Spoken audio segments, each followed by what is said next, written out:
Honourable members, prayers.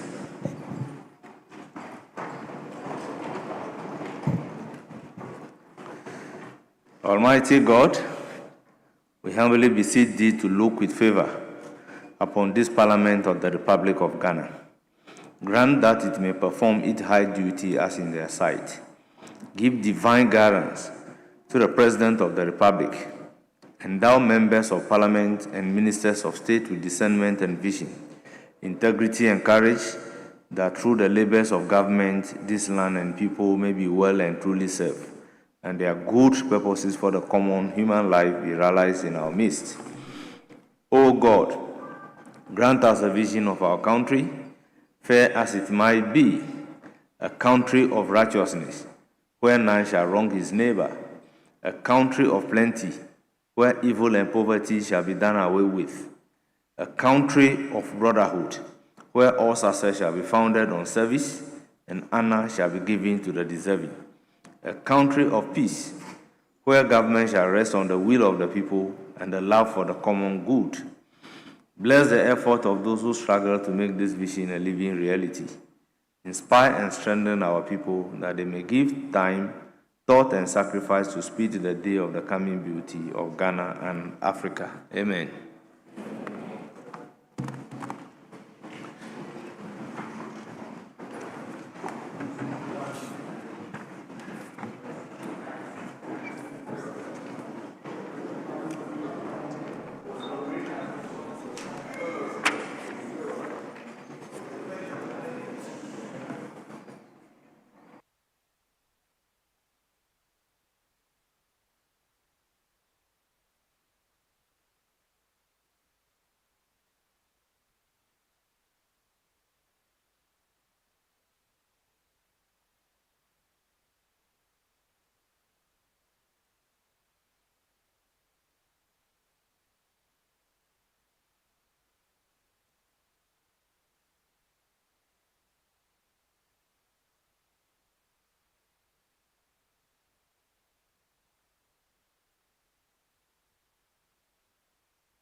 Honourable members, may I kindly have your attention for this brief information. I'd like to bring to the attention of the House the unavoidable absence of Right Honourable Speaker from the jurisdiction, and to indicate that in accordance with Standing Order 12.2, the Honourable First Deputy Speaker would resume the chair and conduct all proceedings of the House and exercise the authority of the chair until Right Honourable Speaker resumes the chair. I thank you. Honourable members, item number 5, correction of vote and proceedings. I have in my hand vote and proceedings of Thursday, 12 March 2026. For correction, page 1, page 2, page 3, page 4, page 5, page 6, page 7, page 8, yes. Honourable Speaker, page 6, item 4.4. Honourable Charles Kwesi Agbeve, MP for Agoteme Ziopi, was here. He was present here and he's been marked absent. And I've also double-checked with him as well. Very well, table office, take note. Page 8. Yes. Honorable Speaker, on page 7, item 412, Gideon Boakon, myself, MP for Tananoff, was present yesterday, but has been marked absent. Very well. Table of Office, take note. Page 8, page 9, page 10, page 11. Yes. Speaker, thank you. Mr. Speaker, item number 10 on page 11, paragraph 2.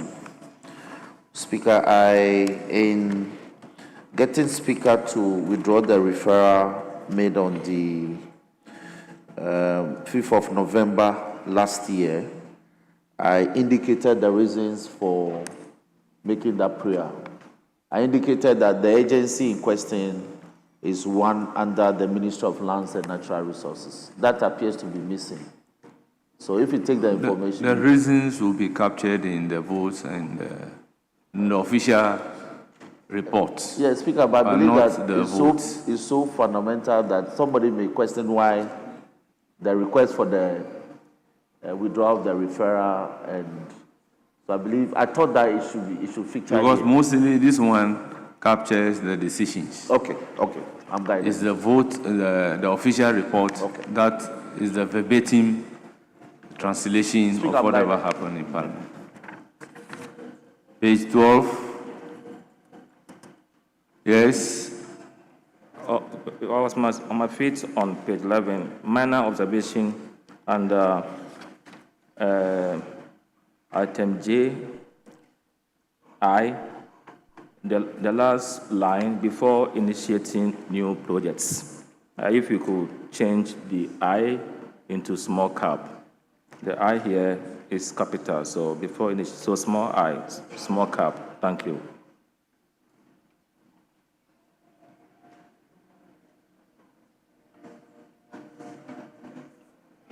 Table of Office, kindly take note. Page 12 and 13.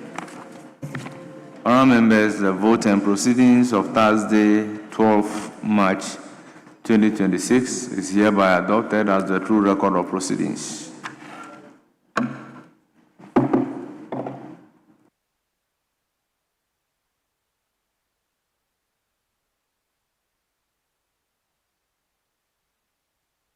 Report. Okay.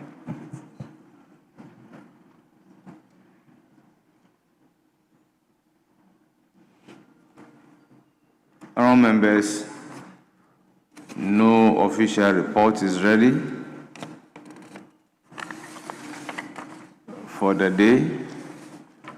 Honourable members, I will therefore invite the chairman of the Business Committee to present the business statement for the ensuing week. Speaker, Yes.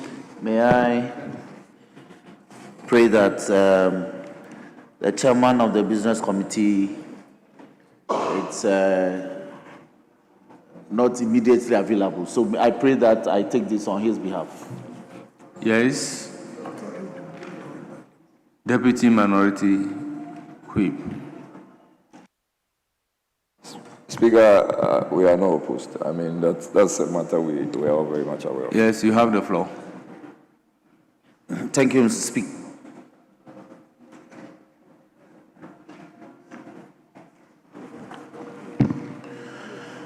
Speaker, thank you very much. Mr. Speaker, the Business Committee met yesterday, Thursday, the 12th of March, 2026, and arranged business for the House for the ensuing week, which is the 7th week, ending Thursday, 19th of March, 2026. Mr. Speaker, the committee therefore presents business for the ensuing week as follows. Speaker, in terms of the arrangements, you may present formal communications by the Speaker, and then questions may also be asked of ministers. Speaker, in that regard, we've slated as many as 29 questions to be asked and for which answers will be provided. Speaker, out of the 29 questions, 2 are urgent questions and the rest 27 are oral. Mr. Speaker, statements may also be made by members and ministers in pursuance of Order 91 Rule 2 for outstanding orders. Ministers may do so in respect of major government policy. Mr. Speaker, we continue to receive statements from members that appear to breach guidelines that the committee or the House have fashioned. So as a result, we have exhibited a copy of the guidelines underpinning how statements should be presented by members. So that is attached for members' guide and consideration. Speaker, bills and papers and reports may also be presented in pursuance of Order 159, as well as in accordance with Order 160 for standing orders. Speaker, again, in pursuance of Order 97, papers may be laid during the week and reports from committees may also be presented for consideration of the House. Mr. Speaker, there are some motions that are pending, so those may also be taken for which consequential resolutions may be passed by the House if taken during the week. Speaker, there are as many as 297 referrals before committees, substantive committees and ad-hoc committees, and therefore, in pursuance of Order 267 Rule 4, we are urging the committees and leadership of the House and committee leadership to endeavor to consider these referrals with some alacrity, especially when tentatively the House may be bringing this meeting to a close by the 27th of this month. So we just have barely about 2 weeks to deal with these matters, and it's a major concern. So we are urging the House to try and consider with some speed these referrals. Speaker, tentatively, Friday may be declared by the minister responsible for the interior as a public holiday to observe the Eid Fitri festival. If that is so declared, then Friday, a week from today, will be a public holiday and same will be observed by all of us. Mr. Speaker, if that happens, then we want to seize the opportunity to wish our honorable members and the entire nation happy Eid Fitri. That brings close to the Ramadan as a result. So may Allah answer all our prayers accordingly. Speaker, may I pray that in accordance with Order 216 Rule 2 and subject to Order 67 of our standing orders, I submit the business statement as prepared by the Business Committee for consideration and approval by the House. Mr. Speaker, I so submit. I thank you very much. Honourable members, business statement is presented. It is now time for comment. Yes, Honourable Kinsley Nyako. Mr. Speaker, thanks for granting me the space to make few observations regarding the business statement read by our majority chief whip. Mr. Speaker, regarding guidelines on making statements, the business committee can provide guidelines to guide us. My only concern is that if we are able to abide and operate within the times within which we have to transact business, these restrictions wouldn't be necessary. Because yesterday, we adjourned the House to noon, 12 p.m. of today. We began proceedings little after 1 p.m. So 1 hour is gone. So my bone of contention is that it seems to me that the issue has to do with how we don't respect times of commencement of business. Otherwise, these guidelines that restrict members regarding the number of members who are supposed to comment on statement will not be necessary. So please, business committee leadership, let us operate within the time. The members will have the liberty to also express their views and opinions on matters. These restrictions, for me, are not helpful. That's because, again, we are adjourning on Thursday. We have a lot of backlogs. That is why backlogs of statements and questions. That is why we are also sitting on Mondays. But we have been only 29 questions. 29 questions. On Wednesday or so, or Thursday, we have only 3 questions. But we have a lot of questions. So business committee, we plead with you, let us increase the number of questions so that we can deal with them expeditiously than to let us come to work on Monday when ordinarily Mondays are not meant for sitting. Then we are dealing with only 29 questions within the week. We can do more, please. We can do more. So this is a special request to you that let us work. I enjoy working in the House. We want to work. A lot of questions that I have that are outstanding, that I need to ask to the benefit of my constituents and the entire nation. So, Mr. Speaker, thanks for indulging me, and these are my few observations before the Business Committee. Thank you. Yes, Honorable Asafoje. Thank you, Mr. Speaker. Mr. Speaker, I want to also commend the Business Committee for such a lucid work. Mr. Speaker, I only want to take the House back to the guideline for making statements. Mr. Speaker, font and length size. A statement should be typed using a font size of 14 and a double space.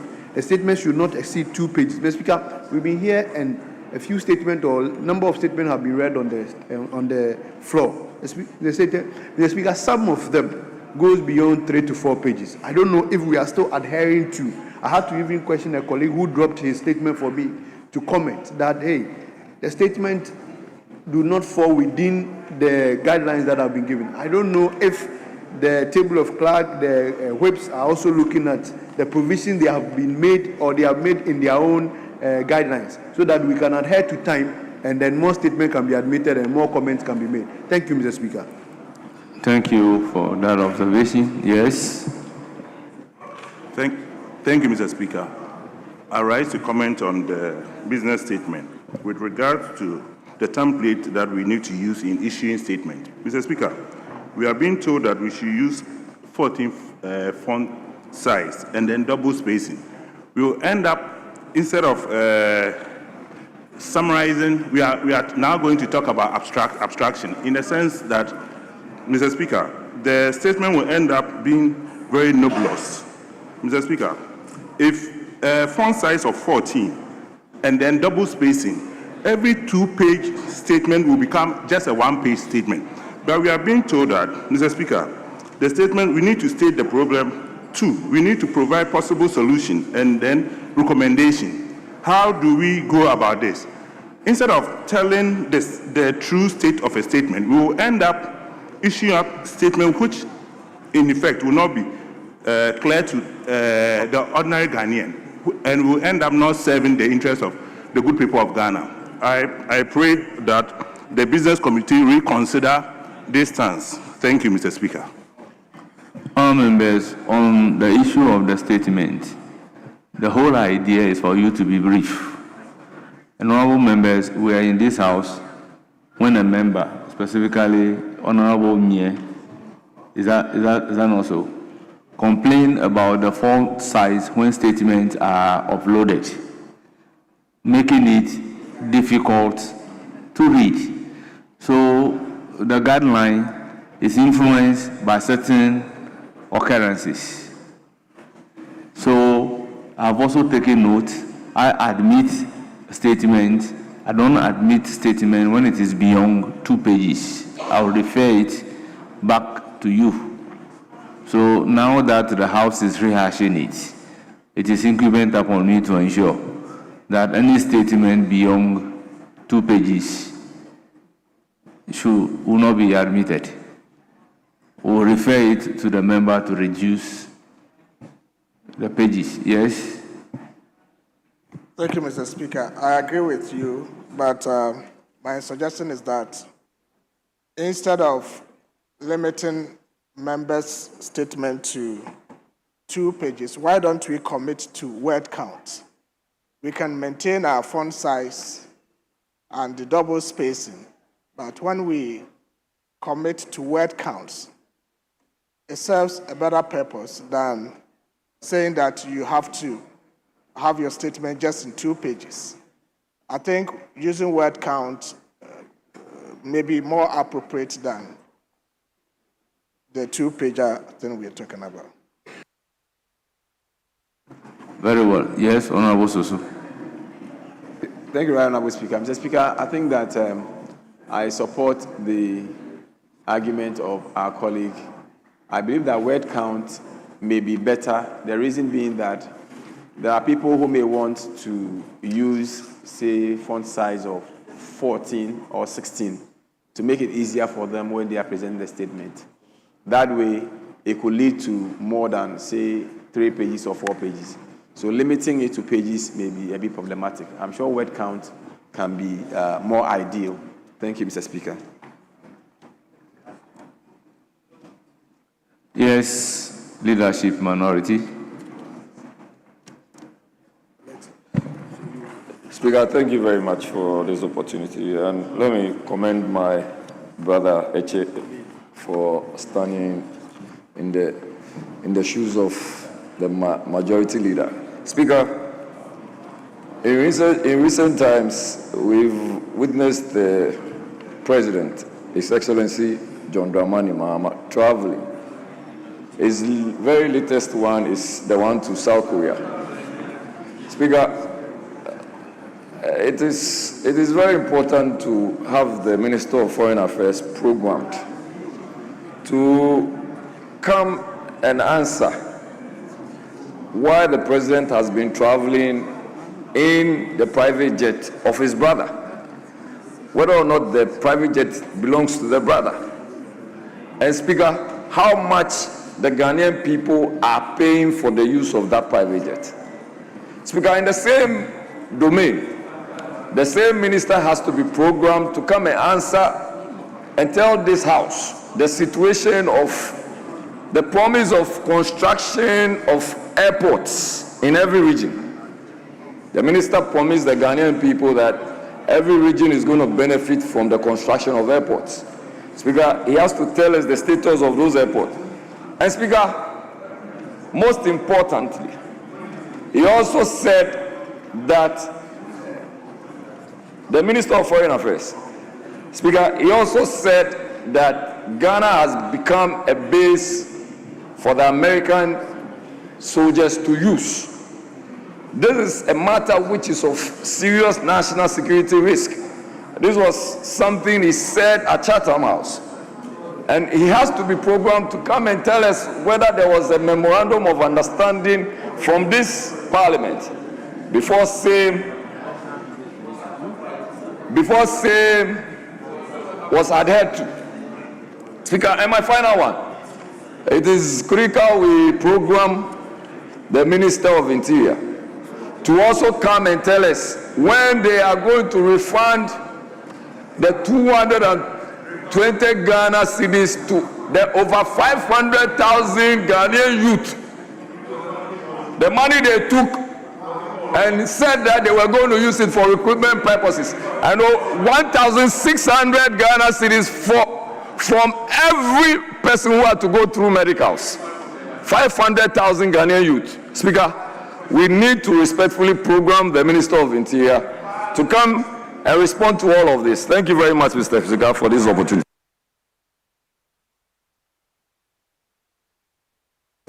Yes, minority leader.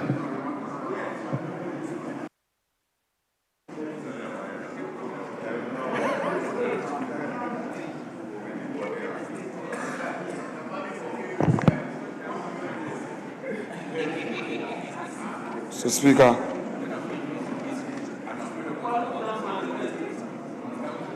first is this NCA SIM re-registration.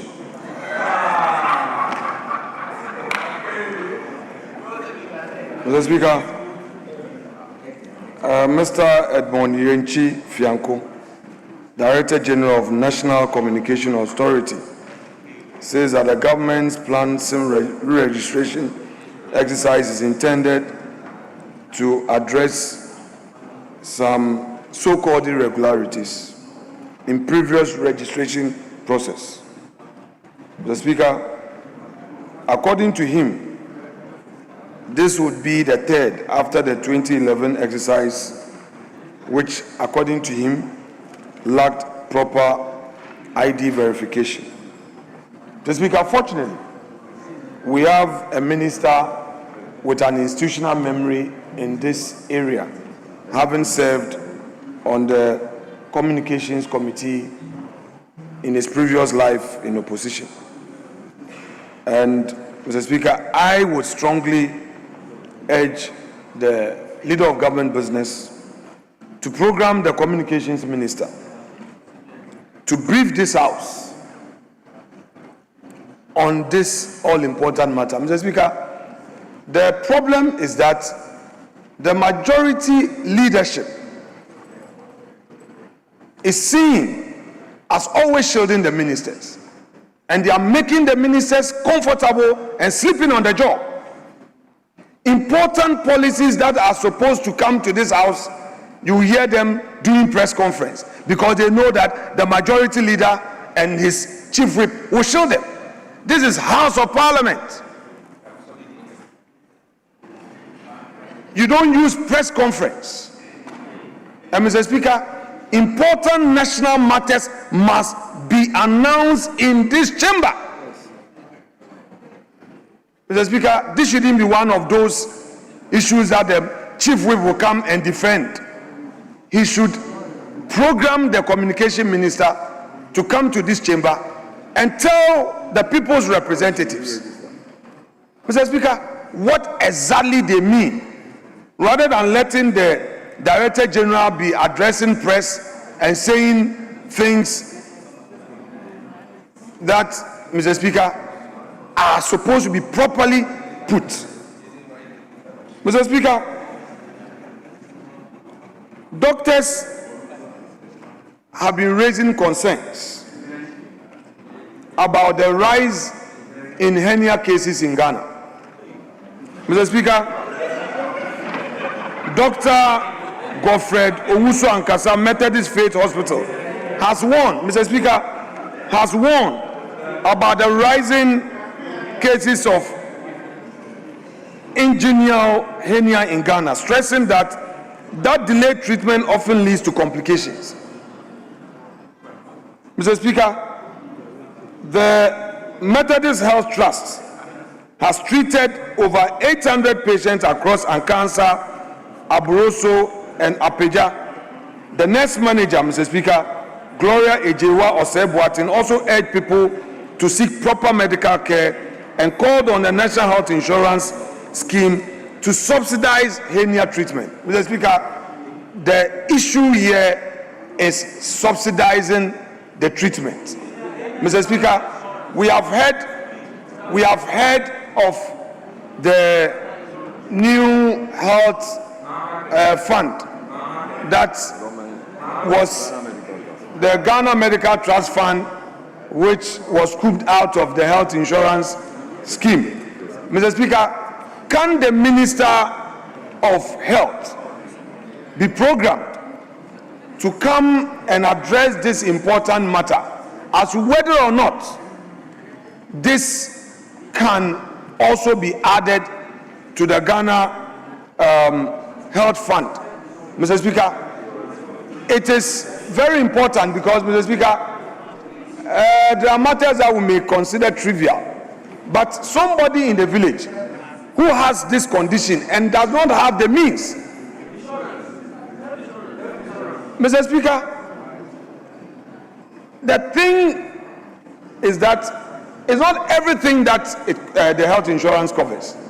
And this is one important thing that, Mr. Speaker, we need the ministerial briefing on.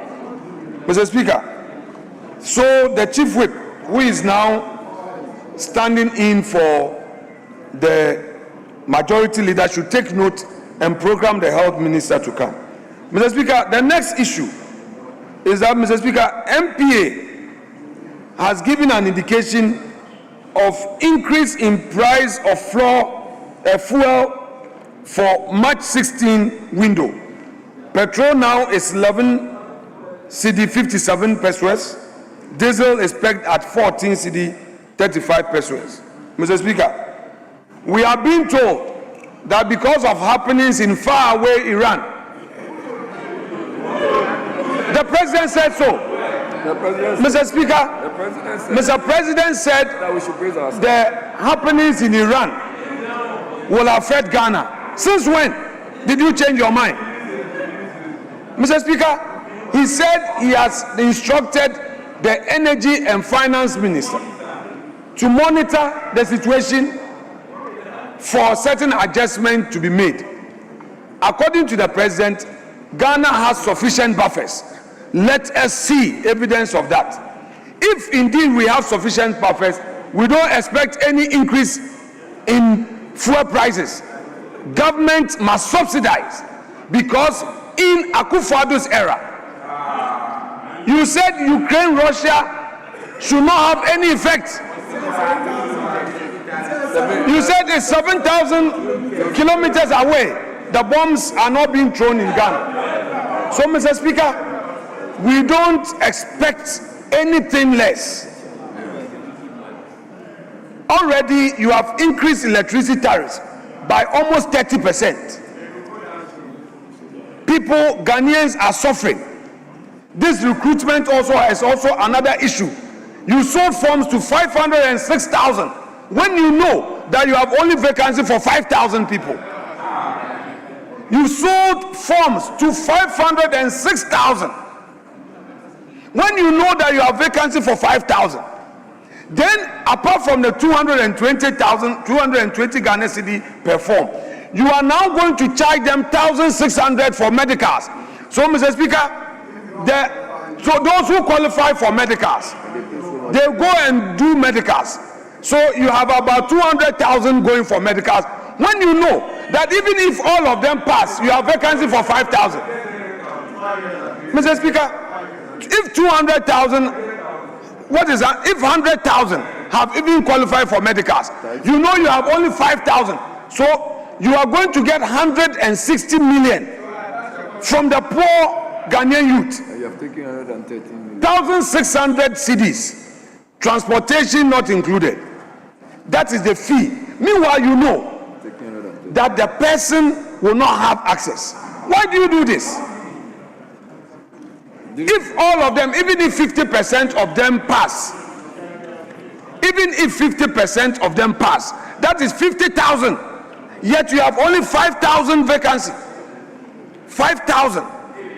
And you are going to take 6,600 from each of them. Mr. Speaker, I do not think that this is the right approach. We've been told the minister will brief us, but the minister is here to brief us. Mr. Speaker, can the recruitment exercise be suspended so that these things are properly ironed out? Because the system that has been introduced, Mr. Speaker, for want of a better word, is duping the youth. The students, the youth are being duped. It's like a scam. How can you go to an IT, a so-called AI platform? You want to go to immigration, then it asks you what is the size of a basketball court. AI, as I know, must be programmed, must be internalized, so that the particular purpose is achieved. You cannot be generic in the use of AI. You won't get the desired result. My colleague Sam George is here. He's an IT expert. He knows that area more than I do.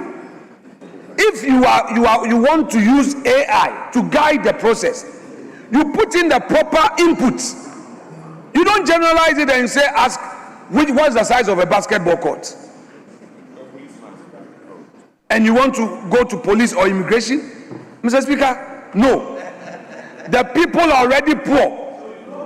They are unemployed. And Mr. Speaker, to conclude on this matter, as political leaders and colleagues, this is not MPP NDC, but it's a threat to our democracy. If 506,000 people have actually bought forms, then political leaders, let's be careful. If 500,000 youths are unemployed and they bought forms with the expectation of getting access, then let's be careful. Because 50,000 alone on the streets we can't contain. Let us begin to use this as a trigger, as an early warning to formulate policies that would help transform the country and stop the usual partisan politics. Government must come up with programs that will create jobs. We on this side are ready to help you, but you must help yourselves. We don't want social media ministers. We want ministers who will commit to introducing policies and implementing them with the aim of creating jobs. What we have seen, the 506,000, is a security threat to democracy if we have not paid attention. It's a serious security threat. 500,000. Mr. Speaker, I will conclude on a major concern about our cocoa farmers. The majority leader 3 weeks ago, Mr. Speaker, the majority leader 3 weeks ago promised this House that the minister will come and brief this House on the cocoa situation. Mr. Speaker, farmers continue to suffer because of this haircut. The minister sat in his ministry to address the press, did not tell us the market volatility, the effect on the farmers, and how much, if government was to subsidize, how much it was going to cost government. Mr. Speaker, we are already aware of the 7 billion losses at Gold Board, as reported by IMF. It's not opposition report. It's IMF saying that as at end of year, Gold Board transaction losses amounted to 7 billion cedis. We should be concerned. We should be concerned. That is what IMF is saying. So, Mr. Speaker, if we cannot address some of these things, then we are in difficulty. We are in a very serious situation. Mr. Speaker, our soldiers in Lebanon, we know that the finance minister is an acting defense minister. He should find time to brief this House. People have left their families, they are on peacekeeping, and they are being bombarded. They don't know about their safety. And an important national issue, this government has not found space to address Parliament. So it remains a social media matter. Mr. Speaker, it must not continue like this. The Minister of Defense must be programmed to come and brief us about the situation of Ghanaian soldiers on peacekeeping in Lebanon. It's very, very important. He does that with all the agency. We can't allow that to be another gallery talk. Mr. Speaker, that said, I would want the majority chief whip to come and respond to some of these issues so that I take him to the next round of issues. Thank you so much.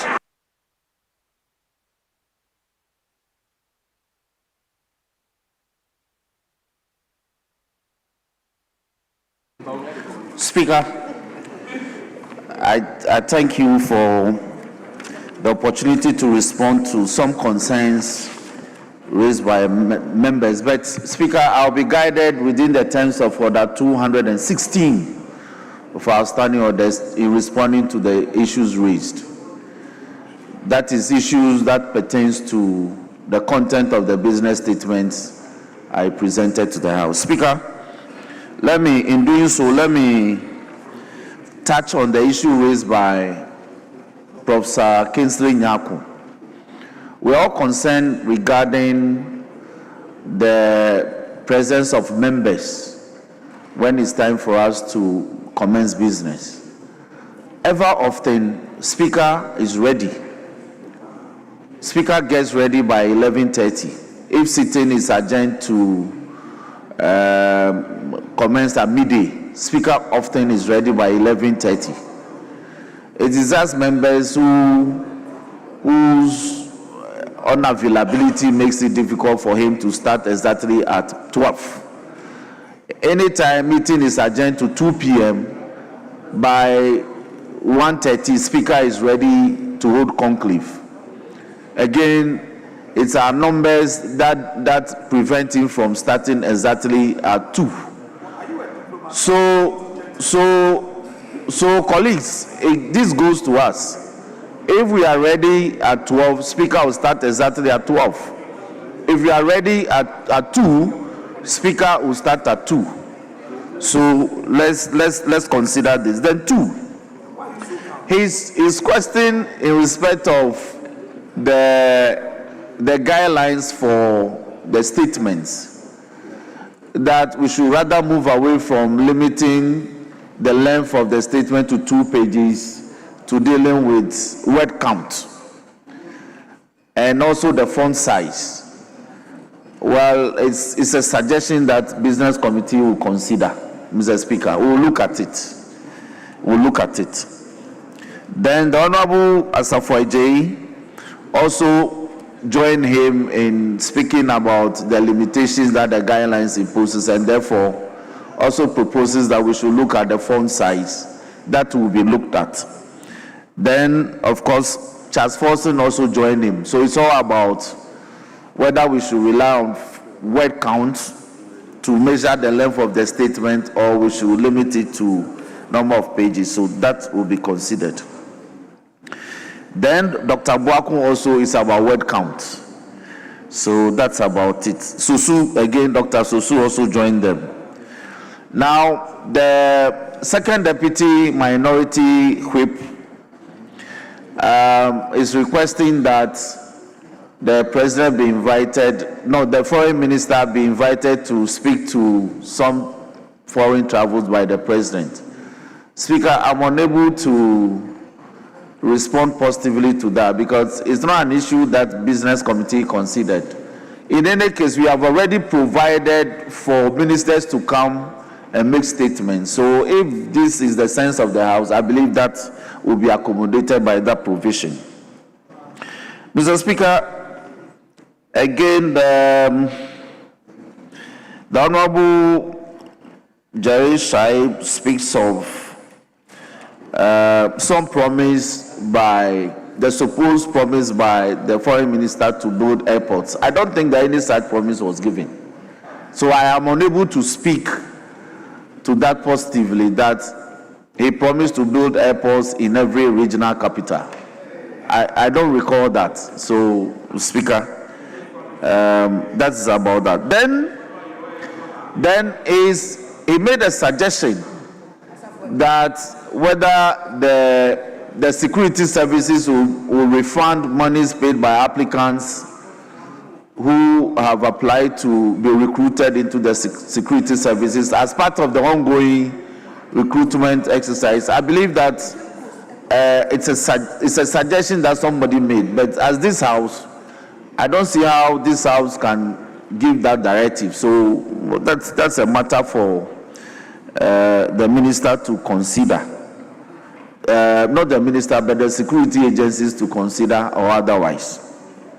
Speaker, now the minority leader comes in with a plethora of issues that have no relationship at all with the content of the business statement. These are Friday politics, Speaker, and therefore I'm unable to speak to them, except to say that where he's making a request for the ministers to come brief the House, that has already been adequately catered for. And so within the ensuing week, we may make provision for ministers to come brief the House on matters that the House finds pertinent and important to be briefed on. Speaker, save that it's a matter of record that the Public Utilities Regulatory Commission has announced a reduction in utilities from the first day of April 2026. I'm also not aware that utilities have been increased. Any announcement have been given by the utility providers. Speaker, on this note, Mr. Speaker, I believe that I have responded adequately to all the issues raised that had some relationship with the business statement as presented. Speaker, I thank you for the opportunity. Yes, but Honorable Minority Leader, Mr. Speaker, the very last issue, yes, I got your communication. Mr. Speaker, Pre-Tertiary Teachers Association of Ghana this week expressed a concern over delays in placing teachers recruited since 2023 September and 2024 on national scale salary, leaving some owing as much as 10 to 14 months of arrears. Mr. Speaker, according to the Pre-Tech president, King Ali Awudu, he questioned why teachers have not received clear payment plan, unlike nurses recruited during the same period. And he also rejected claims that teachers lacked financial clearance, stating that approval existed and has since been renewed. Meanwhile, GES, Mr. Speaker, has warned teachers against picketing during working hours and advised them to use official channels to address their concerns. Mr. Speaker, I am happy seeing my big brother, the Honorable Minister of Education. I'm happy seeing him in the chamber. I think this is an opportune time for the majority leader to program him to fully brief us on this situation. Mr. Speaker, you cannot use administrative fiat to deny somebody his constitutional bona fides. That right to demonstrate, to picket, is being denied. Teachers, Mr. Speaker, that you are issuing threats when you are not there. The Director General of GS, he's forgotten you yourself, you are a lawyer, and you would embrace in your practice. You practice in the area of human rights, and a constitutional bona fide is being denied. Mr. Speaker, this is unacceptable, and the minister would have to come and brief us on this matter. Mr. Speaker, on the issue of the nurses, if they are getting a better treatment by way of their arrears, why can't you do the same for teachers? And Mr. Speaker, the minister is only telling the media that as for him, he is there. If he is there, he doesn't have a problem. The problem is the finance minister. You need to reconcile. You sit with him at cabinet. Now you have just come. We will spare you. We will not put too much pressure on you. But Honorable Minister, the teachers need clearance. Put pressure on the finance minister. He's your junior brother. Tell him to approve for you to recruit. It's not enough to tell the media that it's not your responsibility. That's unacceptable, Honorable Minister of Education. I'm sorry, today is your first day at work, but we need to do our job. The teachers are suffering. Yes, of course, we all know. We all know the situation, and we wish him well. He's our brother. Mr. Speaker, we need the teachers to be employed. They need to be recruited. Is it a sin to train as a teacher? Didn't you promise employment? And then all that the minister says is that the finance minister has not given clearance. You sit in cabinet with him, talk to him, and engage him, and get him to give you clearance. Instead of you people paying attention to the critical issues in the economy, you are fighting over who will succeed President Mahama.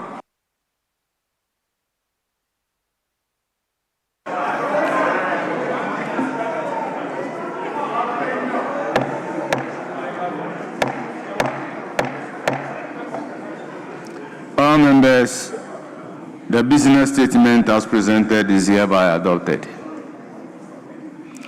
Yes, Majority Chief Whip. Any indication? Yeah. Speaker, may we take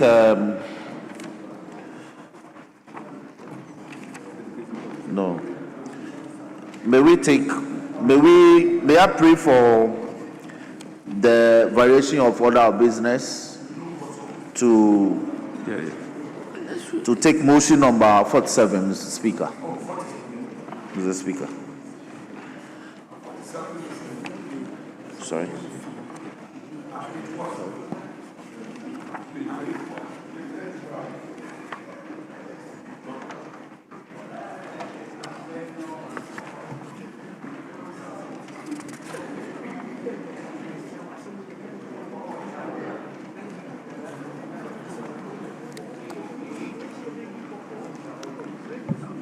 Honorable Minority, motion number 47. Speaker, we have no objection. Yes, Minister for Education, motion number 47.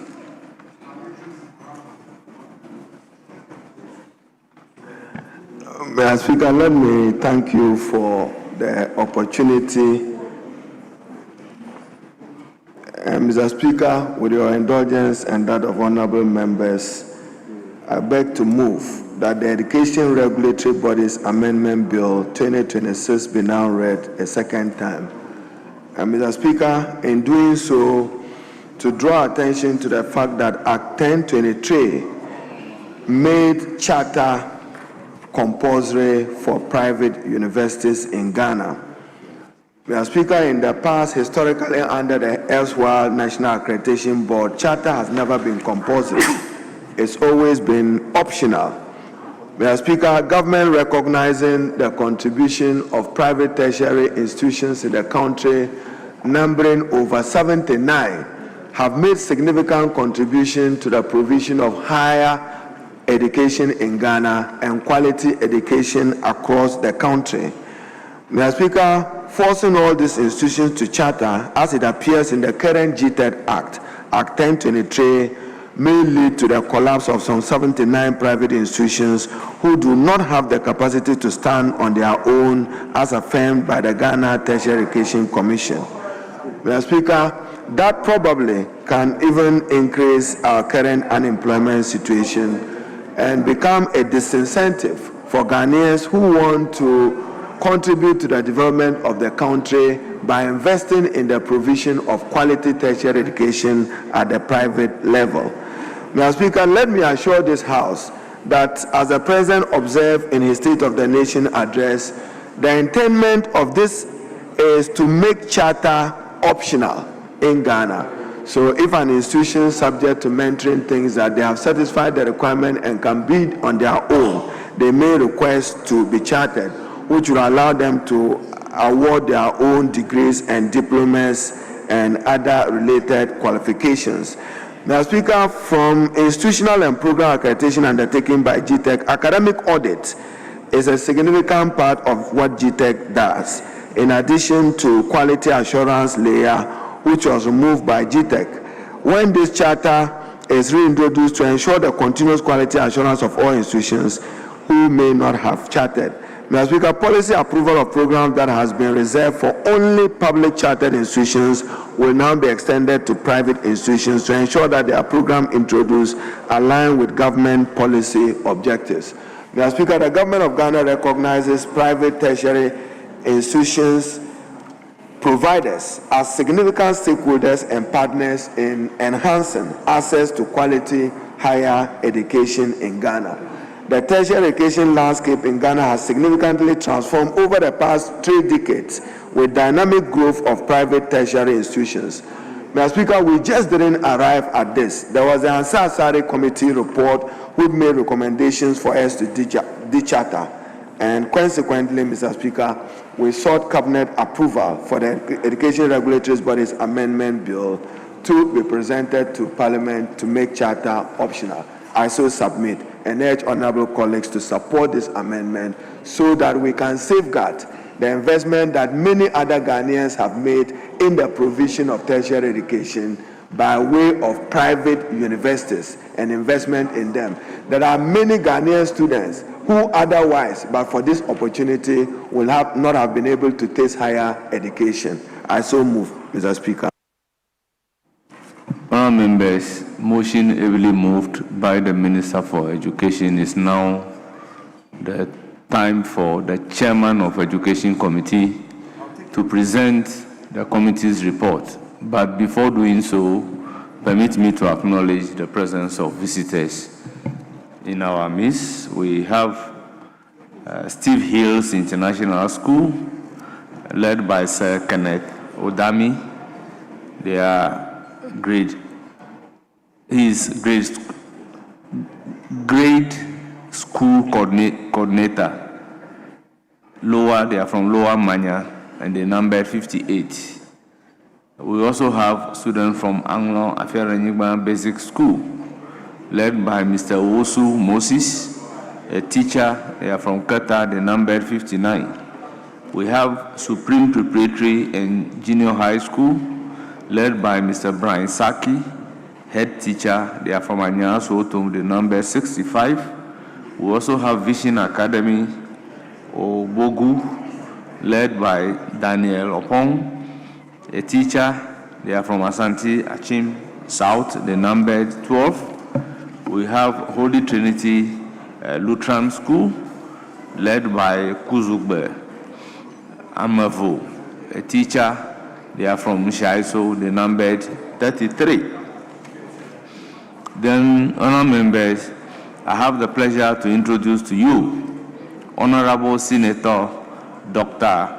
Isaac Maigwa Mura, the government spokesperson of the Republic of Kenya, who is on 1 week working visit to Ghana. The distinguished Honourable Senator is a leading advocate for disability inclusion. He is in Ghana to interact with the Parliamentary Caucus on Disability, to exchange perspectives on inclusive governance, disability legislation, and regional collaborations.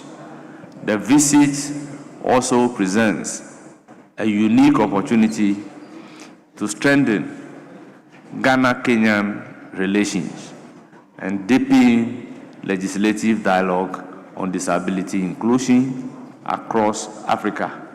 The Honourable Senator is accompanied by Mr. Andrews Kwame Daklo, Advocacy Manager, African Albinism Network. Honourable members, on your behalf, I wish him a pleasant stay in the country and fruitful deliberations. Once again, Honourable Senator, you are welcome. Now, Chairman of the committee, you may present the committee's report. Thank you, Mr. Speaker. Mr. Speaker, in presenting the report of the committee, I want to state that the Minister has outlined many of the issues we want to present, and that I will only take the introduction and then the conclusion, and urge that the House adopts the report of the committee. Mr. Speaker, the object of the bill is to amend the Education Regulatory Bodies Act 2020, Act 1023, to dispense with the requirement of affiliated institutions to meet the 6-year requirement to obtain a charter. Mr. Speaker, the committee, in its observations, looked at the institutional charter, autonomy and quality assurance, the impending chartering deadline under Act 1023, financial sustainability and institutional viability, the principle of regulatory flexibility, representation of public and private universities on GTech board, and Mr. Speaker, in conclusion, The committee, having carefully considered the Education Regulatory Bodies Amendment Bill 2026, is of the view that the proposed amendments strike an appropriate balance between the legitimate interests of the state in ensuring quality tertiary education and the practical realities facing private institutions. The bill preserves the integrity of the regulatory framework while introducing the flexibility necessary for institutional survival and growth. In this regard, the committee recommends to the House to adopt its report and pass the Education Regulatory Bodies Amendment Bill 2026 in accordance with Article 106 of the 1992 Constitution. Respectively submitted, Mr. Speaker. Honorable members, motion move, report of the committee presented. Pursuant to Standing Order 127, a full debate shall arise on the principles of the bill on the basis of the explanatory memorandum and the report of the committee. The floor is now open.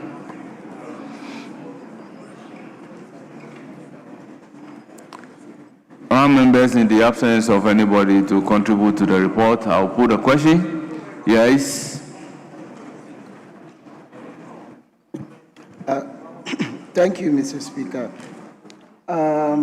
When your committee met in considering the amendment to Act 1023, which had imposed a 4-year limit on an institution to be affiliated to a mentor, then additional 2 years within which one has to be chartered. We had the opportunity to meet the owners of private tertiary institutions in the country, and we realized that sometimes some of the students attend such private institutions which is within their proximity, and with the quest that they will obtain a degree or a certificate which is affiliated with one of the traditional long-standing universities like Legon, KNUST, and the rest, and UCC. It's good for you.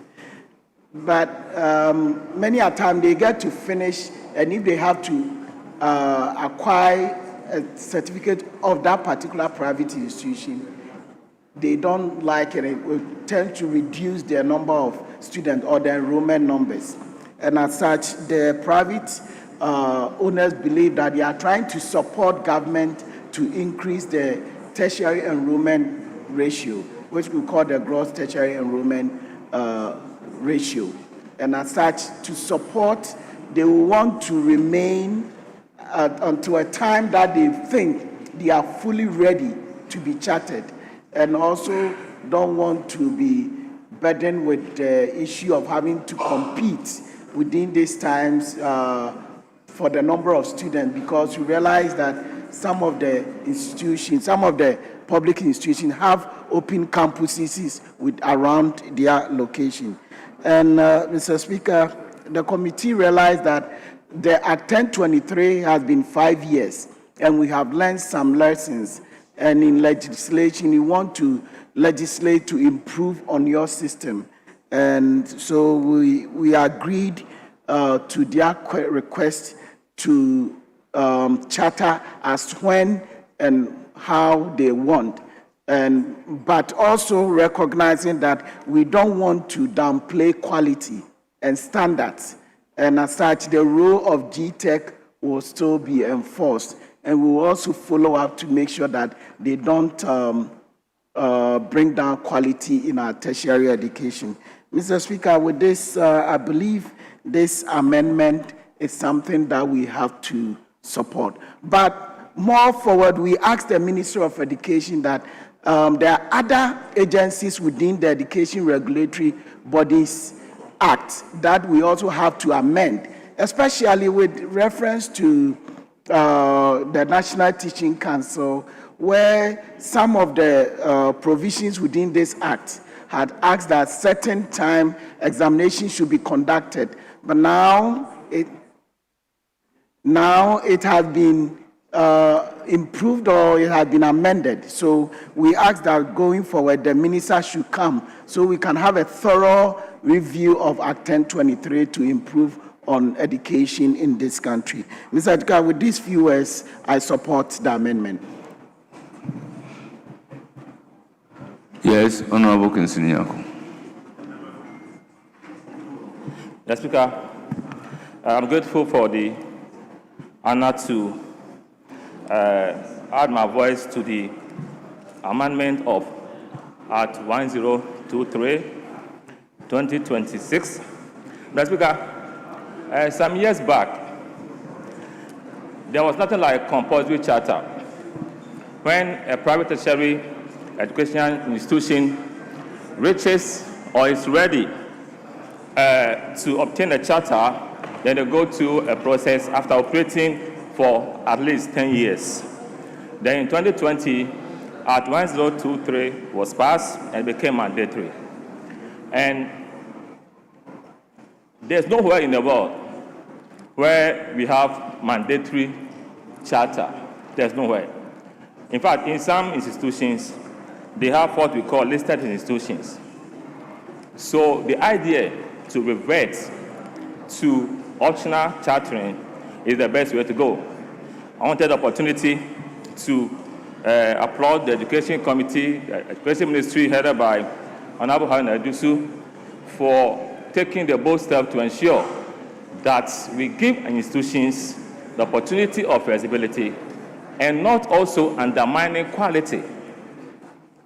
Quality assurance is an ongoing process.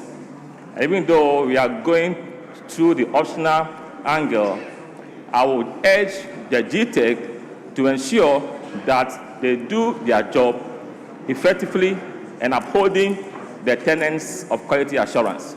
On that score, Mr. Speaker, I support the bill, and I'm hopeful that we'll do it expeditiously for these institutions to operate within the new arrangement.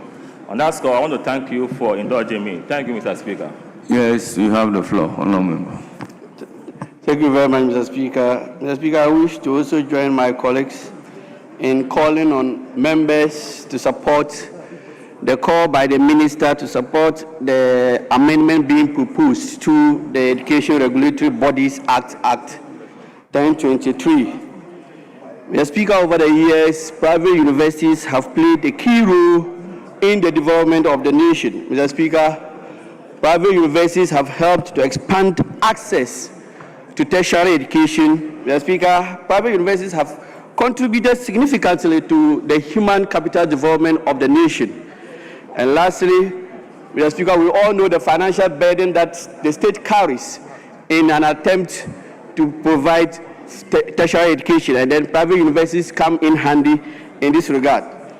Mr. Speaker, with the current act, private universities are given the requirement to, within 6 years after the passage of the act, and the act was passed in 2020, to charter. Mr. Speaker, to charter means that these private universities, even though they are under mentorship, it means that once the 6-year period is due, they are supposed to fulfill certain requirements and be able to now award their own degrees and be fully functional universities. Mr. Speaker, it's been very difficult for some of these universities, and when we met them, Mr. Speaker, the universities expressed serious challenges in meeting some of these requirements.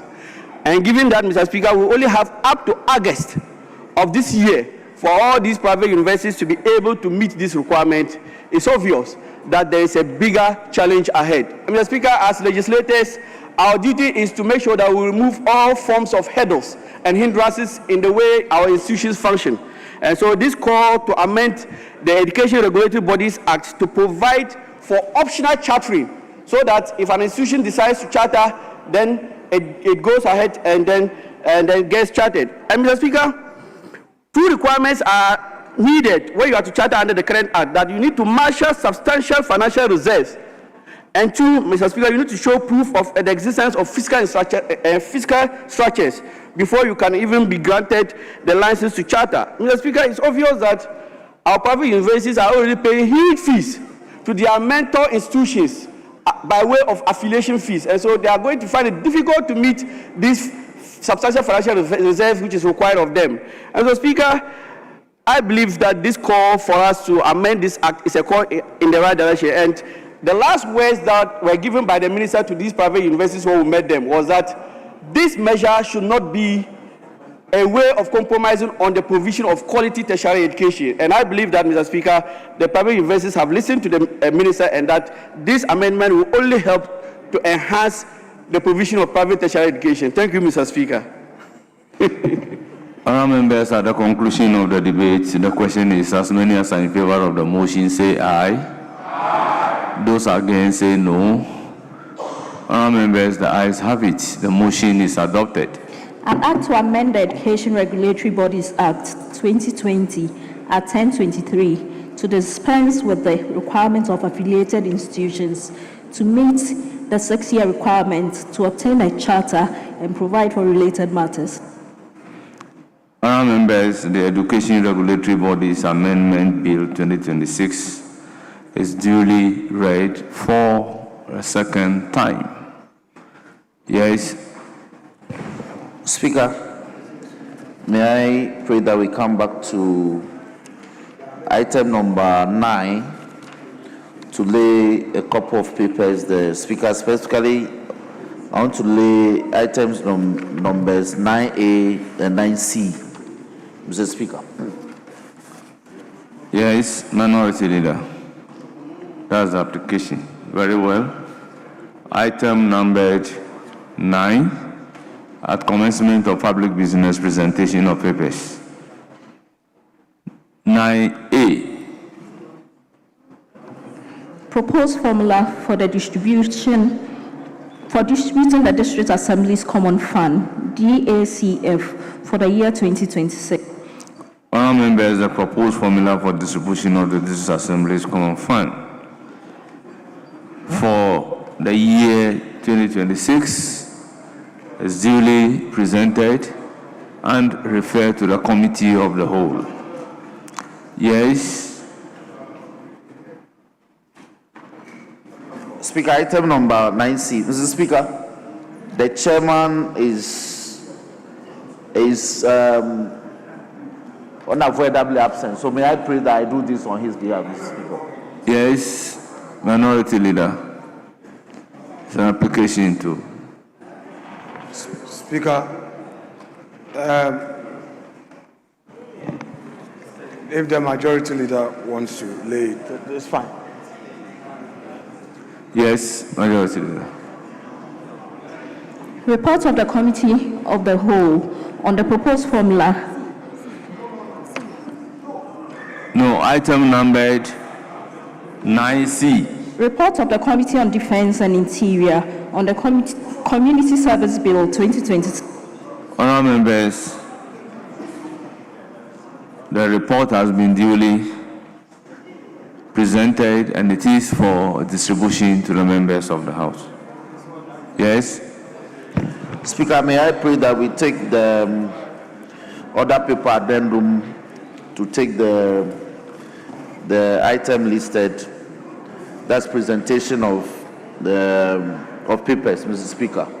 The Group for Sustainability Levy Amendment Bill 2026, Mr. Speaker. Yes, Minority Leader. Mr. Speaker, I don't know why the Majority Chief Whip wants to change the atmosphere in this chamber. Mr. Speaker, at conclave, when we discussed this matter, the understanding was that there would have to be proper briefing. Mr. Speaker, the last time, Right Honourable Speaker indicated that some of these important matters must be discussed thoroughly by leadership. Mr. Speaker himself is not around. And Honorable Minority Leader, I will plead that you don't bring the Very Speaker well. in. Yes, Mr. Speaker, that's fine. It's okay. Mr. Speaker, the understanding was we would discuss this matter. No, it's not about just laying. Mr. Speaker, let's be careful how we conduct government business in this chamber. Let's be careful how we conduct government business. We agree to proceed according to this order paper. Then from nowhere, an addendum is printed and we are told that a certain paper is to be laid. Mr. Speaker, let's not do this to ourselves. Let's allow the right things to be done. Mr. Speaker, with respect, Chief Whip, I will plead with you. There are other matters to be considered. Let us proceed with those ones. Don't introduce controversy here. There was no agreement on this at conclave. Don't introduce controversy. If you want to introduce controversy, then we'll take you to the law, because you are not even up to 40. You are not even up to 40. So don't attempt. Don't. A silver lining has been given you. Take advantage of it and do the right thing.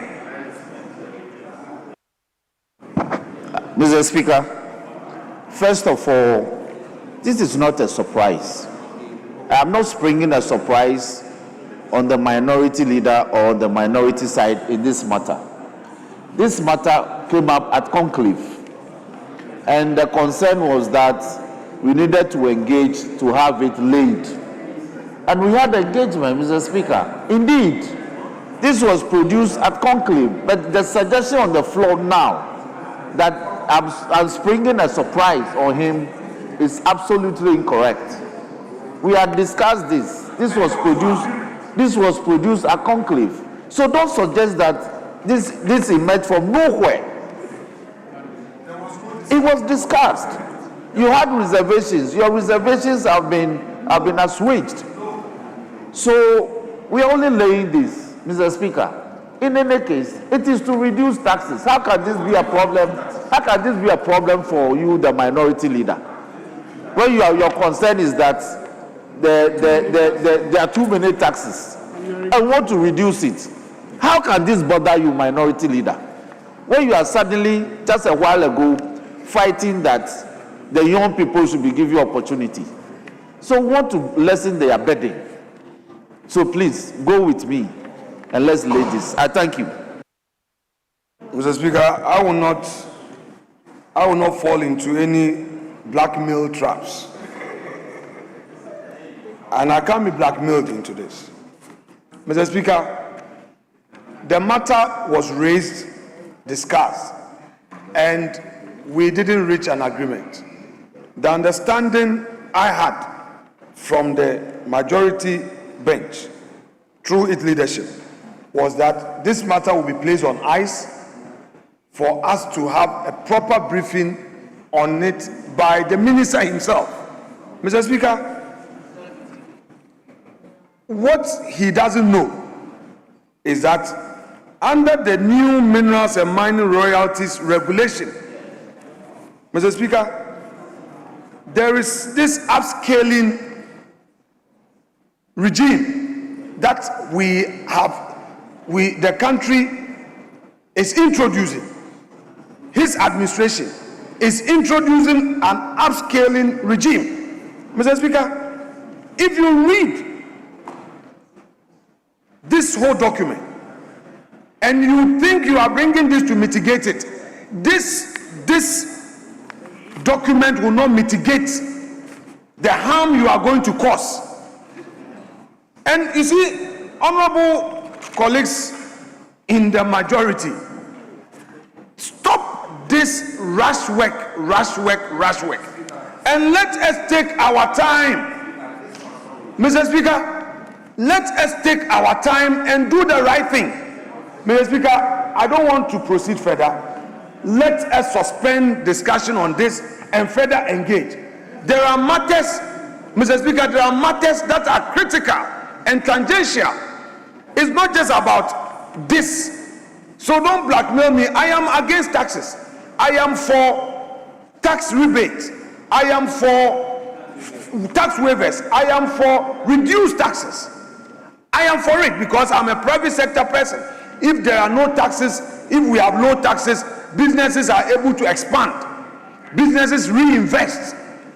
But Mr. Speaker, when on the face of it, you are creating the impression that you are reducing taxes, but I know that at the base of it, the situation is worse. I won't be blackmailed. That regulation, the upscaling regime you've introduced, if you compare, it's a very serious matter. And I believe that the right thing to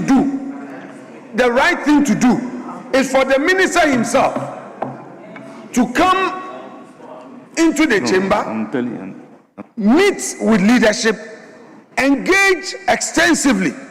Your government, I don't want to say you have gained notoriety for not engaging.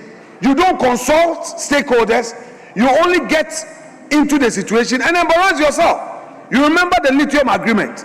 You came to lay it, defended it, and when the CSO started punching holes, you came to this house to withdraw. Don't be doing that to yourselves. Mr. Speaker, we have the mining firms raising serious concerns, and this is not the time for you to come and say that you are laying this paper to reduce taxes. Minority Leader, with all due respect, at this particular moment, the bill is not before the House.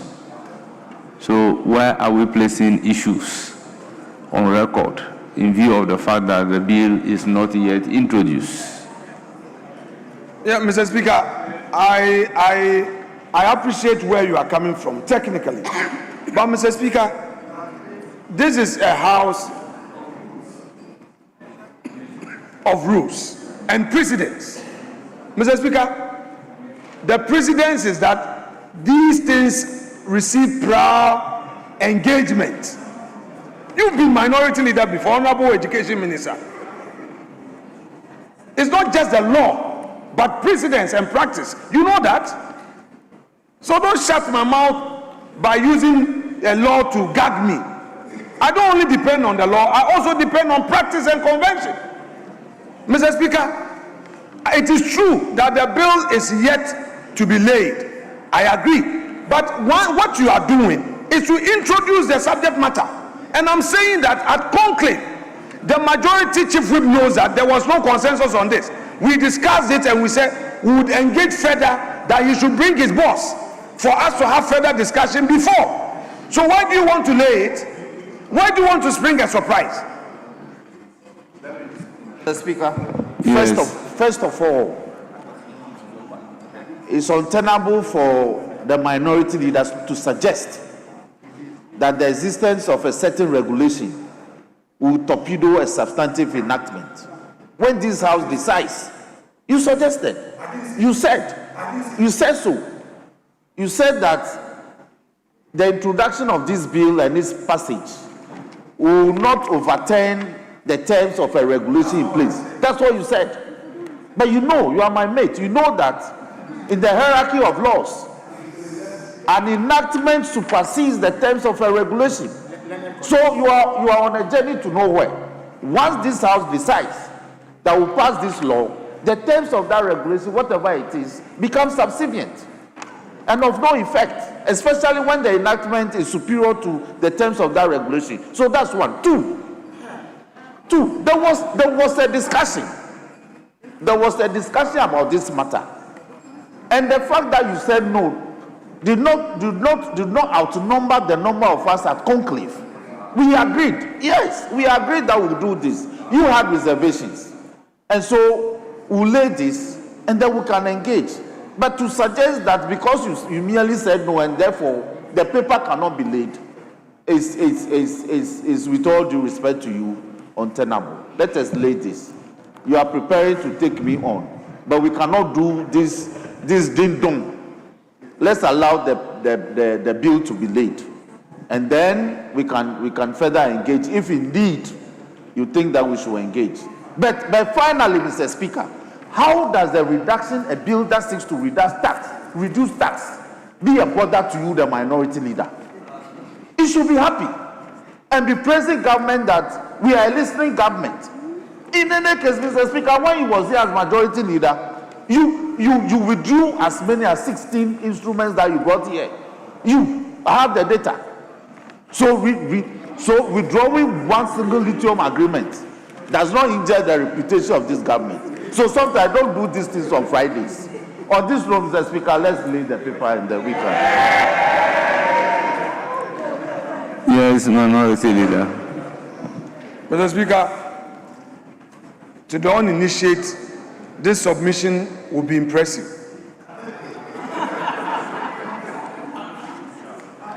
But I am seized with the fact, and he knows that in the list, my law is not rusty. He knows that. Mr. Speaker, so he cannot seek to confuse us with a certain jurisprudence of his own, claiming that there is a substantive law coming and then it precedes a regulation. There are two different matters being discussed. So he shouldn't confuse us. Mr. Speaker, he is in the majority. If he says he wants to lay this paper, he should be mindful of the constitutional provisions. He doesn't have the numbers to lay this paper. Yes, he doesn't have the numbers. He should know that. Mr. Speaker, if he wants us to talk law, let's talk law. He doesn't even have to up to 40 in this chamber. Mr. Speaker, he doesn't, Mr. Speaker, I am repeating, if he wants to now talk law and straight law, then he should go and bring his numbers and come and do it. If he wants to turn this parliament into a one-sided chamber, so be it. You don't want to listen, you would always go for the CSOs to embarrass you when the very advice is being given you in this chamber. We at Conclave agreed that we should put this on ice. Don't come here and act in bad faith. The understanding was that the Minister of Finance himself must come. That was what we agreed upon. Why would you turn around and say that they should lay the paper? Mr. Speaker, there was no understanding, there was no agreement to lay this paper. He and I agreed that the finance minister must come. In any event, his boss, the majority leader, is not here. He had said he would want to engage the minister. He told me he would want to engage the minister so that we discuss this matter. Why do you want to lay the paper on his blind side? When your boss had given an indication, Mr. Speaker, let us be fair with each other. The majority leader gave his word that he would engage the minister further. Then after that, we sit together. And so, Mr. Speaker, I don't understand why he wants to lay the paper. I don't. This paper must not be laid. It cannot be laid because there was no understanding. If he wants to press, then he should bring his number. He should meet the minimum threshold to enable him proceed. He is talking law.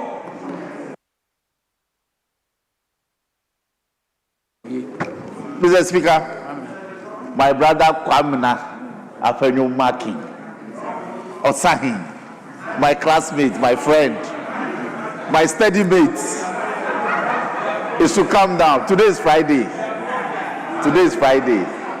So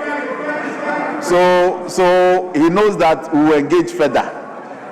This is not a bill that we are seeking to rush at all. So let's lay it. And then we can further engage. My brother Kwamina, you have the very beautiful auntie-part by you, who is serving as a suiting bab. So I have heard you. You have registered your protestations, but let's lay the paper. Let's lay the bill, and then we can engage. I believe strongly that regarding the engagement, there are more rooms for engagement. We are now at a stage where the bill will be introduced in Parliament. It becomes a property of Parliament. And then we can do whatever engagement that we want to do, including stakeholders engagement, leading to a possibility of the passage or otherwise of the bill. So I'll plead that at this point we have the bill introduced. Yes. Speaker, with respect, I always want us to act in good faith. The leader and my good self had an understanding. If at any point the chief whip intended any variation, same should have been communicated. But Mr. Speaker, if I'm quoting correctly what Honorable Muntaka said not long ago, who am I? When the man has realized he doesn't have the numbers,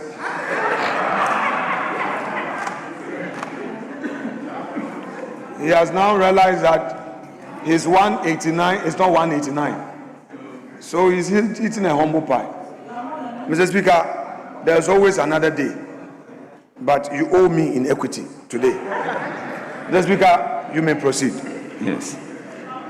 Honourable members, let's turn to order paper addendum, a commencement of public business, presentation, and first reading of bills. Deputy Finance Minister. An act to amend the Growth and Sustainability Levy Act 2023 at 1095 to reduce the rate of levy for gold mining companies from 3% of gross production to 1% of gross production and to provide for other related matters. Honourable members, the Growth and Sustainability Levy Amendment Bill 2026 is duly introduced and read for the first time and referred to the Finance Committee for consideration and report. Yes, Majority Leader. Majority Chief Whip. Speaker, may I pray that we return to the substantive order paper and take the item listed 49. Speaker, we need to take 48. 49. Oh, Speaker, 48. I beg your pardon, 48. Very well. Before we do 49. Yes, minority side. The application is to take the item 48. Somebody has put on a Speaker, we have no objection. Item number 48, Minister for Education. Mr. Speaker, I beg to move that motion 48, as it appears page 35 of today's order paper, be so moved. It's procedural. Thank you. Honourable members, motion move. Any seconder? Mr. Speaker, I second the motion. Honourable members, motion move and seconded. It is for the consideration of the House. This being a procedural motion, I'll put a question. As many as are in favor of the motion say aye. Aye. Those against say no. Honourable members, the ayes have it. The motion is adopted.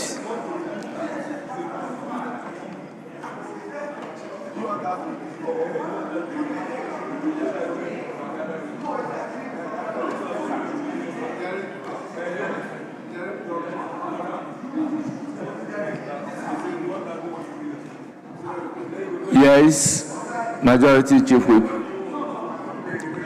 Speaker, the sense of the House is that we take item number 49 and no, we've taken 48.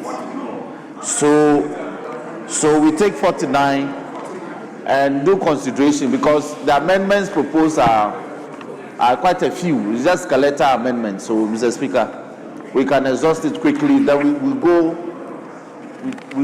we do committee of the whole.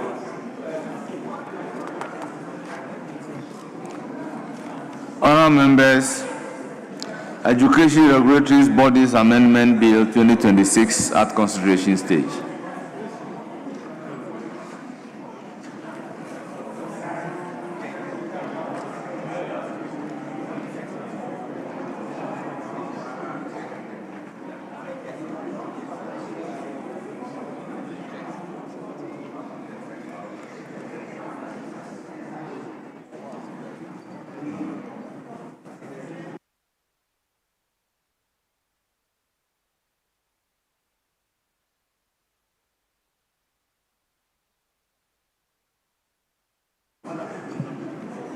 Honourable members, Clause 1. Section 11 of Act 1023 amended. Chairman of the committee. Mr. Speaker, Clause 1, amendment proposed. Paragraph B, line 1, after universities, insert one of whom shall be from a technical university. I so move. Honourable members, that is the proposed amendment to Clause 1. It is for the consideration of the House. Any further amendment? I'll put a question on the chairman's amendment. As many as are in favor say aye. Those against say no. Honourable members, the ayes have it. The proposed amendment is ordered to stand part of the bill. Yes, chairman of the committee, proposed amendment, aye. Mr. Speaker, Clause 1, amendment proposed. After paragraph C, insert the following new paragraph as advertised. I so move. Honourable members, the proposed amendment, it is for your consideration. In the absence of any further amendment, I'll put a question. As many as are in favor of the proposed amendment by the chairman of the committee say aye. Those against say no. Honourable members, the ayes have it. The proposed amendment is ordered to stand part of the bill. Now I'll put a question on entire Clause 1. As many as are in favor of Clause 1 as variously amended, standing part of the bill, say aye. Those against say no. Honourable members, the ayes have it. Clause 1 is ordered to stand part of the bill. Clause 2. Section 19 of Act 1023 amended. Yes, chairman of the committee. Mr. Speaker, Clause 2, amendment proposed. Subsection 4A, opening phrase, line 1, delete commission and insert board. I so move. It is for the consideration of the House. Honourable members, any proposed amendment? I'll put a question. As many as are in favor say aye. Those against say no. The ayes have it. The proposed amendment to Clause 2 is ordered to stand part of the bill. Chairman of the committee, proposed amendment IV. Thank you, Mr. Speaker. Mr. Speaker, amendment proposed. Subsection 4A, paragraph A, delete chartered. I so move. It is for the consideration of the House. Honourable members, any further amendment? In the absence of any further amendment, I'll put a question. As many as are in favor of the amendment proposed by the chairman of the committee say aye. Those against say no. The ayes have it. The proposed amendment is ordered to stand part of the bill. I will then put a question on entire Clause 2 as variously amended. As many as are in favor say aye. Those against say no. Honourable members, Clause 2 is ordered to stand part of the bill. Clause 3. Section 22 of Act 1023 amended. Chairman of the committee. Mr. Speaker, Clause 3, amendment proposed. Section 22, subsection 1, line 2, after resources, delete end and insert comma. I so move. It is for the consideration of the House. I'll put a question. As many as are in favor say aye. Those against say no. The ayes have it. The proposed amendment is ordered to stand part of the bill. I will then put a question on entire Clause 3. In the absence of any further proposed amendment. The question is, as many as are in favor of Clause 3 standing part of the bill say aye. Those against say no. The ayes have it. Clause 3 is ordered to stand part of the bill. Clause 4. Section 27 of Act 1023 amended. Chairman of the committee. Mr. Speaker, no proposed amendment. It is, however, for the consideration of the House. Honourable members, any proposed amendment to Clause 4?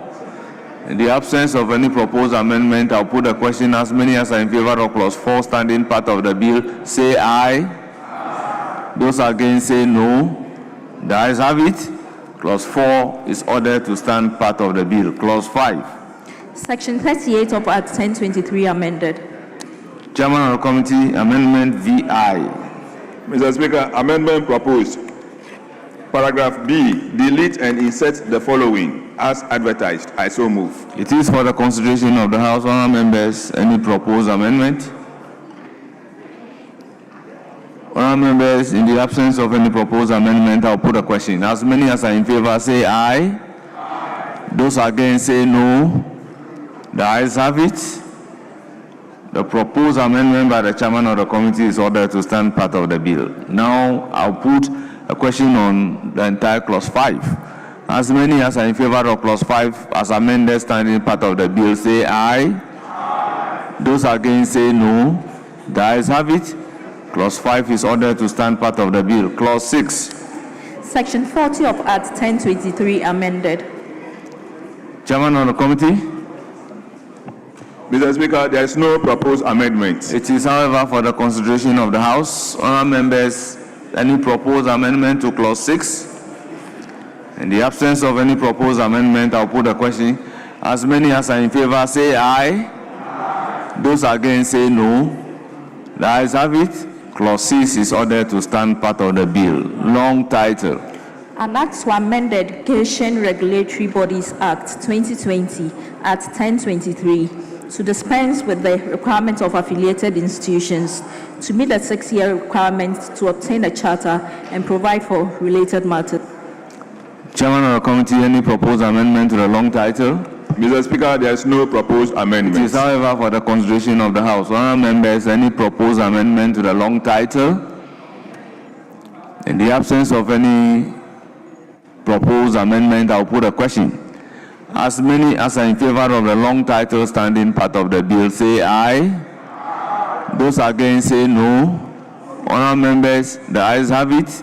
The long title is accordingly ordered to stand part of the bill. Honourable members, that brings us to the end of the consideration stage of Education Regulatory Bodies Amendment Bill 2026.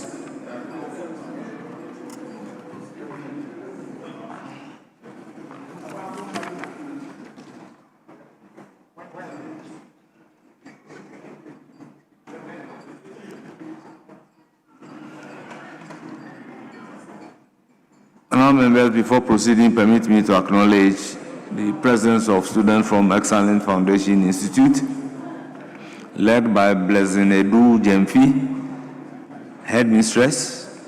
They are from Mama Sama, they numbered 70. My dear children, can they resume your seats? You may resume your seats. Yes? Yes, Majority Chief Whip. Speaker, may we take motion number 50 and 51, Mr. Speaker? Yes, the application is to take motion number 50. Yes, Minister for Education. Mr. Speaker, I beg to move that notwithstanding the provisions of Order 1721 of the Standing Orders, which requires that when a bill has passed through the consideration stage, the third reading thereof shall not be taken until at least one sitting day has lapsed. The motion for the third reading of the Education Regulatory Bodies Amendment Bill 2026 may be moved today. I so moved. Mr. Speaker, I rise to second the motion. Honourable members, motion moved and seconded. It is for the consideration of the House. Honourable members, this is a procedural motion. I'll put a question. As many as are in favor, say aye. Those against, say no. Honourable members, the ayes have it. The procedural motion numbered 50 at page 37 of today's order paper is accordingly adopted. Yes, the substantive motion 51. Speaker, may we take motion number 51? Minister for Education. Mr. Speaker, I beg to move that the Education Regulatory Bodies Amendment Bill 2026 be now read the third time. I so move. Motion move. Any seconder? Mr. Speaker, I second the motion. Motion moved and seconded. It is for the consideration of the House. Honourable members, I'll put a question. As many as are in favor, say aye. Those against, say no. Honourable members, the ayes have it. The motion is adopted. An Act to amend the Education Regulatory Bodies Act 2020 at 1023 to dispense with the requirements of affiliated institutions to meet the 6-year requirement to obtain a charter and provide for related matters. Honourable members, the Education Regulatory Bodies Amendment Bill 2026 is duly read for the third time and passed.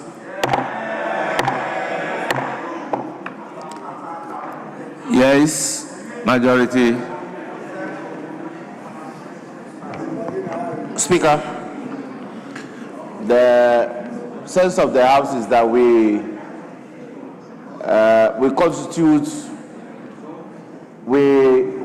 suspend sitting and constitute a committee of the whole, Mr. Speaker. Move into a committee of the whole so that we can consider the DACF formula. Sorry. No, let's do it. Sorry. Yes, the application is to constitute the House into a committee of the whole. Any opposing view? Any opposing view? Honourable members, accordingly, the House is very well. Honourable Speaker, I've been here to answer questions. The questions are time-bound. If I don't answer the questions today, it would not be possible for me to answer the questions at any other time. So I'm letting the House know. I've been present, I've been in the House for a number of hours, and I've not been called. You have to relate to the leadership of the House. Mr. Speaker, Mr.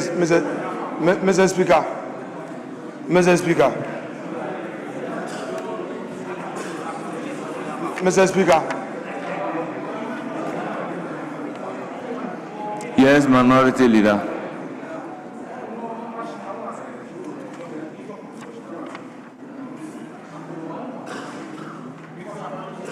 Honorable Minister for Communication, for certain issues, just liaise with the leadership.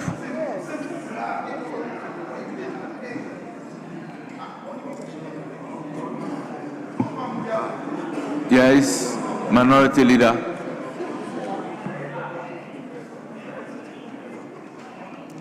Honorable Mr. Speaker, the Honorable Minister of Communications a moment ago made a statement, which statement has got into the records of this House. I would want to plead with him to kindly withdraw those statements.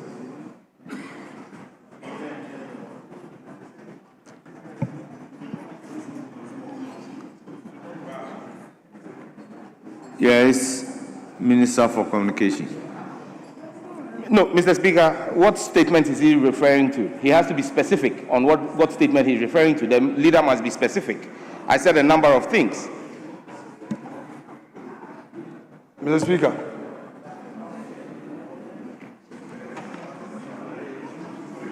the minister must know that we accord him respect because he's our minister. He must accord leadership the same respect. Speaker, government business is called by the leadership of the House. So, Honorable Minister, please, you are a Minister of State. Please, kindly withdraw those statements you made earlier by way of objection to the application made by the majority chief. That is what I'm saying. That you should withdraw those statements because you rose on your feet to oppose the application with the explanation that you've been sitting here for 2.5 hours. So you should withdraw it. You should withdraw it. It is wrong. Hey.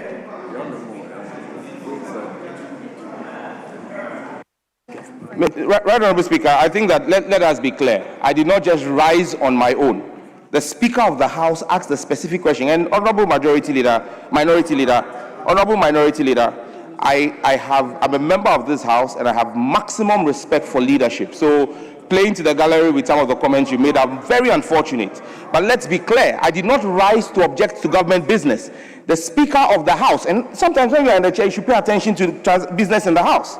The Speaker in the chair asked the question, anybody with an objection?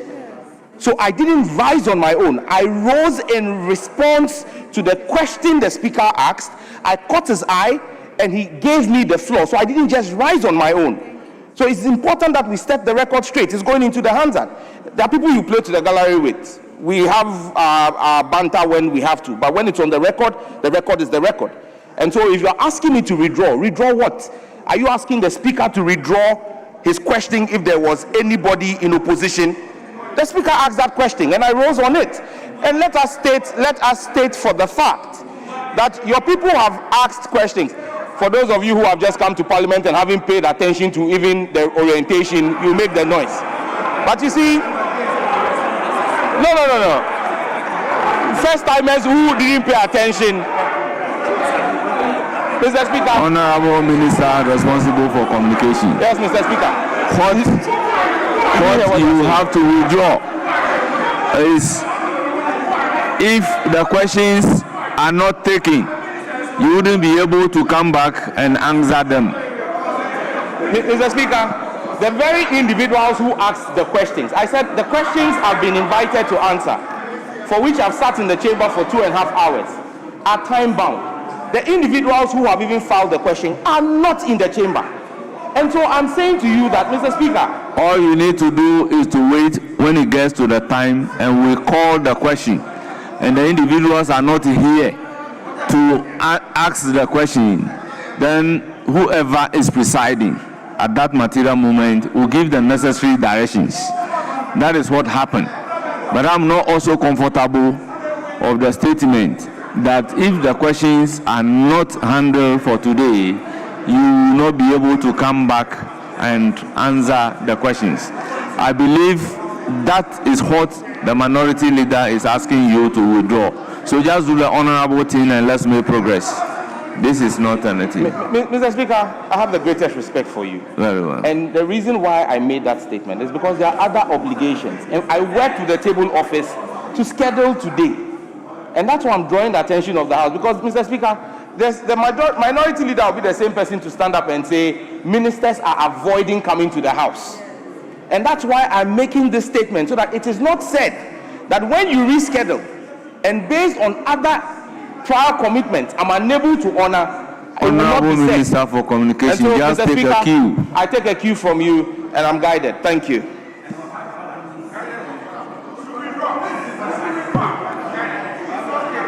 Honorable members, with all due respect, the statement by the Minister for Communication to the effect that if the questions are not answered, he won't come back to the House to answer the questions, are accordingly ordered to be expunged from our record as if it does not exist. Yes. Mr. Speaker,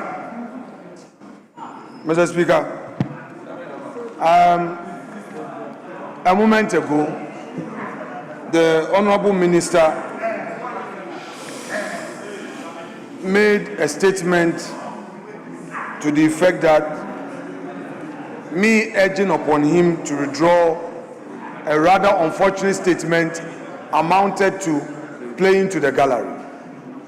He went on further to use his left hand to point at some colleagues at the back bench, claiming that they have just come and they should go and learn the rules.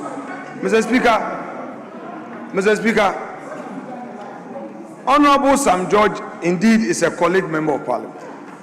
But he knows, and I know, that once you become a minister of state, you hold an elevated position. And no matter what, all of us must accord that rank the needed respect. I find what he just directed at my backbench unfortunate. With the left hand, Honorable Minister. Honorable Minister, there is a good reason why you have a front bench. That in all difficulties and dangers, as you see them, you engage so that we all resolve.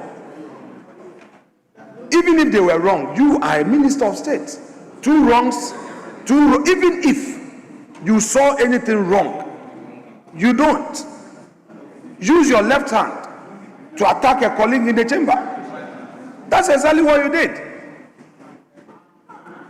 Mr. Speaker, anyway, that thing that we cherish melts, and it melts with time.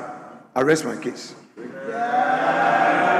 Honourable members, the House is constituted into a committee of the whole. So, Marshal, accordingly, you may clear the gallery.